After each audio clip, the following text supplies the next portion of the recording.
برنامج خلاص يا ماما، برنامج التلفزيون. تعالي تعال. بتحب يعني كده، يعني اقول لك هتدفع تقول لي مش هتدفع، ينفع؟ لا طبعا ما تدفع عليه يعني. يا ماما خلاص، ده مقلب خلاص هي مقلب. صدقت خلاص. تحب تقولي لبنتك ايه بمناسبة الامتحانات؟ انصحيها نصيحة. بنصحها نصيحة. احنا على التلفزيون يا ماما. خلي بالها من نفسها.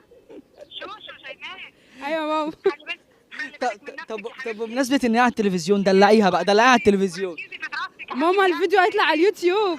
دلعيها يا ماما. حبيبة قلبي. ايوه، ايه كمان؟ ماما. خلي بالك من نفسك يا حبيبتي. وايه كمان؟ وركزي في دراستك. ربنا يخليها لك يا رب، ربنا يخليها لك. نورتينا والله، نورتينا جدا. بقول لها انا بحبها وان هي اغلى حاجه في حياتي. ربنا يخليكم لبعض، تسلموا لي جدا. لو عجبك الفيديو اعمل لايك واشتراك في القناه، عايزين نوصل الفيديو ده